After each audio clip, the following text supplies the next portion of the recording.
Bienvenue dans la suite. Donc maintenant, nous allons créer les petites vis qui vont aller autour de ma lunette. Donc alors déjà, on va vérifier un peu où on en est dans l'organisation.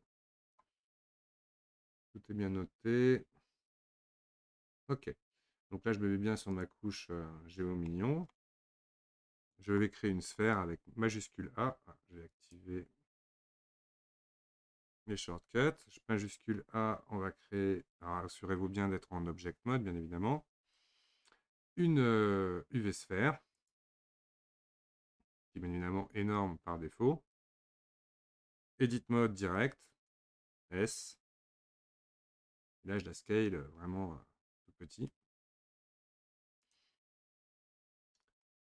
C'est pour faire les vis qui vont aller sur le contour là, de la lunette. Donc je laisse le maillage par défaut. On aurait pu un peu optimiser ça, mais bon, on va dire que c'est très bien comme ça déjà. À la rigueur, si, plutôt que de le dire, je vais remettre mon gizmo en global.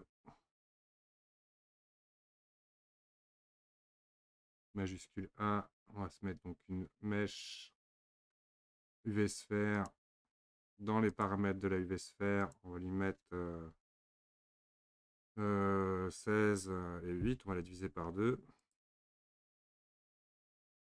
Et puis on peut la faire très petite, hein, 0.01.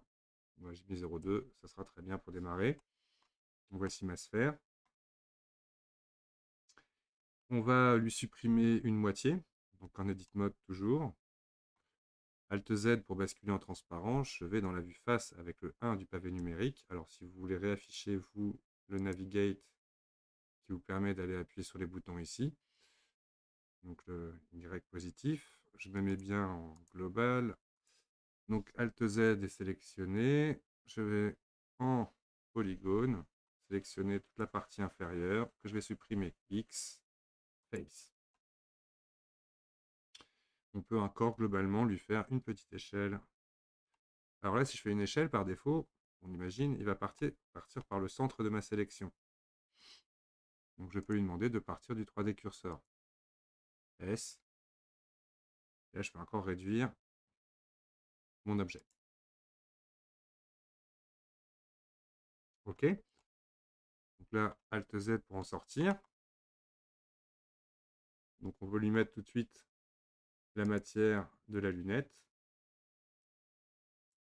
Voilà. On va la sélectionner. Bien activer. Alors là, je vais reprendre le median point. Le median, j'ai dit bien. Median point, oui. Mix. On réactive donc vertex face avec la ligne rotation to target. Dans le snap with, attention de ne pas prendre le closest. C'est ce qui m'avait fait faire des erreurs. Prendre le center. Et on l'active en cliquant dans le fer à cheval. Sinon, vous avez la possibilité de l'activer avec majuscule tab, ce qui permet d'activer ou désactiver.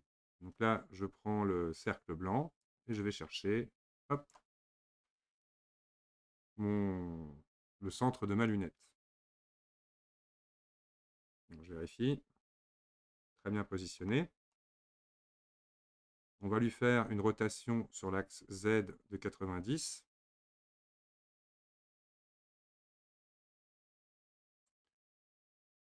Rotation, on va le faire en mode objet. Alors là, maintenant, tout simplement, regardez, pour avoir la rotation par rapport au point d'origine quand je suis en edit mode, je le mets en mode arrête, alt-clic pour sélectionner la boucle d'arrêt, majuscule S, pour ouvrir le menu Snap, et je fais Cursor to Selected. Et là, du coup, je vais faire une rotation de 90 degrés, donc je prends tout, R, Z, 90. Il y a un truc bizarre que je viens de voir. Ah, oui, local. Donc, du coup, ça sera sur Y. R, Y, 90. Il vient se mettre en local là, pour qu'il reste bien orienté par rapport à son propre axe.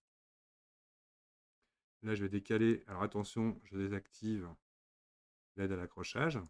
Je sors donc ma sphère.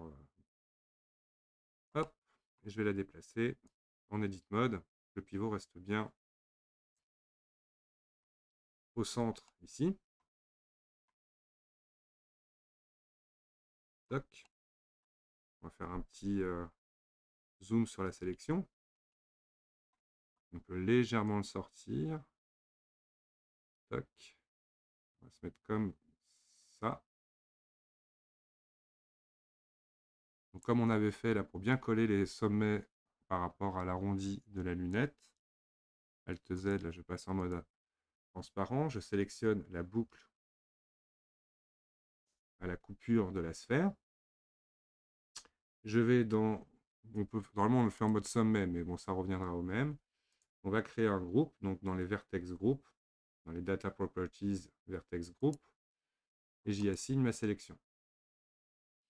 Du coup, j'ajoute le modificateur Shinkwar. Donc avant d'aller chercher l'objet, on va le paramétrer. Donc je vais chercher le groupe d'abord, et ensuite la lunette. Automatiquement, mes sommets vont se coller. On va enlever Alt Z. Logiquement, à la surface. Donc là, il ne l'a pas fait à la surface. Donc on va chercher Project ou Outside Surface. Est-ce que ça va changer? Non. Donc on va faire un Project. Et là, il faut le Project sur le bon axe.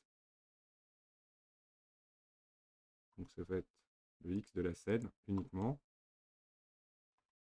Négative. Je regarde bien avec Alt Z. Il ne le fait pas sur ma lunette.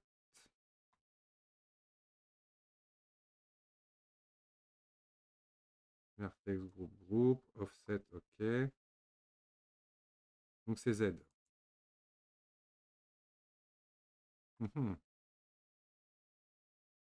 XZ le fait très bien. Là, j'ai affiché OnCage pour voir uniquement le résultat du Shinkwar. On est très bien. On va appliquer donc en Object Mode le Shinkwar. Apply All grâce au modifier Tool. Sinon, dans la petite flèche, je clique sur Apply. Edit Mode. On va enlever le Alt Z. On va venir un peu tweaker notre CTRL R. On va rajouter une petite boucle ici. CTRL R, une autre petite boucle. Alt-clic, je prends celle qui est intermédiaire. Et on va lui faire une légère échelle vers l'extérieur. Donc c'est tout sauf X. Alors attention, là on va le faire tout sauf X.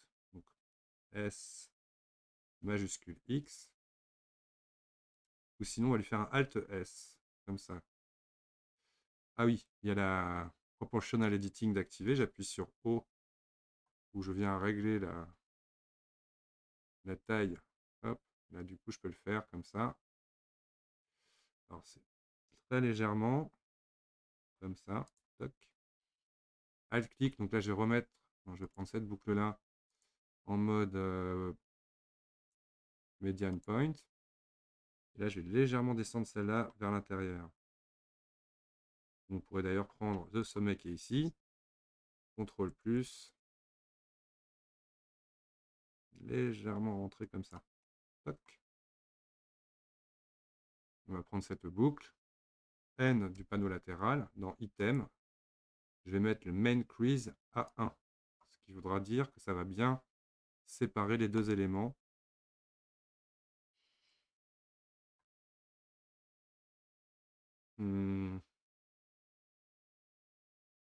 Est-ce qu'on le transforme en vis? Non, on va le laisser comme ça. Alors là, ce qu'il y a de bien, c'est que par exemple, je peux faire si je voudrais faire une échelle ici là, de mon objet, pour l'écraser un petit peu, je vais faire à nouveau donc Mesh, Snap, Cursor to Selected. Et là, on va faire une échelle sur X. Attention, je reprends ma sélection. Hop, en mode sommet. CTRL plus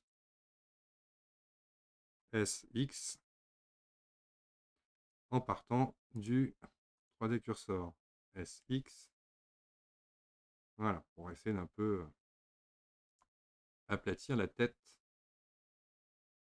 de mon objet. On dirait qu'il a un peu été dégommé. Object Mode, clic droit, Shade Smooth. Et on va lui mettre CTRL 1. Et vous voyez l'arête marquée par le même mettre CTRL 2. Toc. Pour voir ce joli résultat sur ma lunette. Maintenant, pour le dupliquer, rien de plus simple. On va lui faire une rotation locale sur l'axe Z. Donc, on va lui faire un...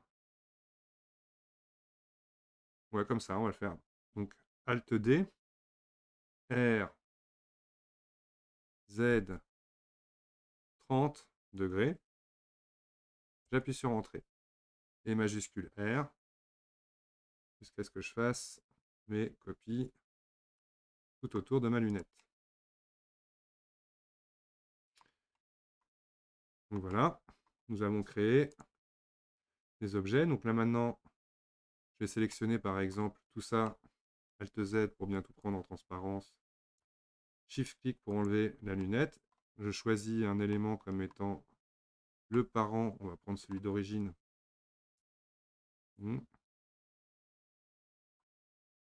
C'est lui que je veux là. Comme active. CTRL-J.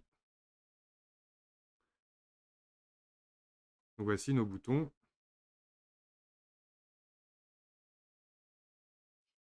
On n'avait pas besoin de les copier en instance, étant donné que je les attache en un seul objet. On